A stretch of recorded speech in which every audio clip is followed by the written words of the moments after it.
Welcome back to Animated Times. Joe Todd with you. Today we're going to talk about top 7 characters who took on the mantle of Batman ranked. The idea behind the creation of the Batman mantle by Bruce Wayne was to accomplish things that a normal man cannot dream of achieving. Batman's character could be used as a myth to scare away criminals of Gotham and give hope to the people. While Bruce was the first ever Batman, we had many others take up that role. Here are the top 7 characters who took on the mantle of Batman. Here's where Bruce Wayne is on the list. Stay tuned to know. 7th on the list we have none other than Thomas Wayne. Bruce Wayne's father took on the mantle of Batman in an alternate universe. In that universe, rather than Bruce losing his parents, Thomas Wayne had to watch his only son dying right in front of his eyes. While Bruce Wayne refused to kill even the deadliest of villains, Thomas Wayne was pushed to a darker path due to the tragedy of losing his son. Next on the list is Jean-Paul Valley. This one has a complicated journey as a Batman. The Sacred Order of the Saint Dumas had brainwashed him for his entire life. So when he became Batman, he was not only fighting Gotham City villains, but also struggling against his mental programming. Other than this, Valley had tremendous potential and the aptitude that takes to be Batman, but his physiological programming got the better of him and he violated the golden rule of Batman: not to kill. When he slipped, Bruce Wayne had to take the role of Batman again. Up next is Damian Wayne, Bruce Wayne's biological son. While Damian had a very good potential to become Batman, sadly for him, he didn't have the person like Dick Grayson to guide him through the stress and pressure of the mantle. When he took up the role of Batman in Batman number 666, he ended up being more like his grandfather than his father and ended up killing his villains. Gotham City had to pay the price for Damian's mistakes in the end. 4th on the list is our Superman.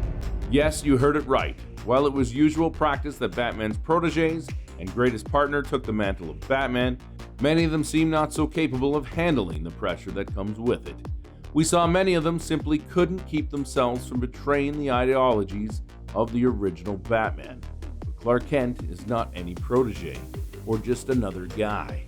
He is Superman, and he is super resistant to the pressure of the Batman mantle. Many times he has donned the cowl to help Batman cover up his secret identity, and also in times of need. For some reason, it is exciting to see a superhero swap, don't you think? 3rd on the list is Bruce Wayne. Yes, he is only 3rd on the list of being himself. Even though he is the original Batman, he is only 3rd on the list. Before you start typing out hate comments, hear me out. There is evidence to support this. Bruce definitely has many strengths, and it was he who came up with the Batman Code. But he was far from being perfect and has many obvious weaknesses. He is the one of the most short-tempered and unstable person who took up the mantle of Batman. And we all know just how trusting he is. He is quite abrasive and lacks faith in others. And sometimes it has helped him. He is very bad at being a teammate or a leader, for that matter. And he could even manage to break the strong team like the Justice League. 2nd on the list is Terry McGinnis. Okay, before you criticize, let me tell you why he is in this position. At the beginning of his career as Batman, Terry was not up to the mark, and he almost completely relied on Bruce to help him out in most of the situations. While it was not Bruce, it was the high-tech Batsuit and Batmobile that got him through. But over time, as he matured and gained experience, he became like his mentor, and I do dare say even better than him. When he was in his 30s, his skills were comparable to that of Bruce Wayne in his prime, but that's not what makes him better. While he definitely benefited from the knowledge, he managed his childhood trauma much better than Bruce Wayne ever did. In the 1st position is Dick Grayson. The award of the best person to don the Batman goes to none other than Dick Grayson, because he had all the best qualities of the best Batman. Just like Terry, Dick Grayson was also untethered by his past traumas. It actually made him a better person and more empathetic hero. Dick never really wanted to become Batman and only became one because of the necessity. This is the very fact that makes him the best of all. He understood that it's not just a permanent position and never slipped under the burden of it, which most others could not manage.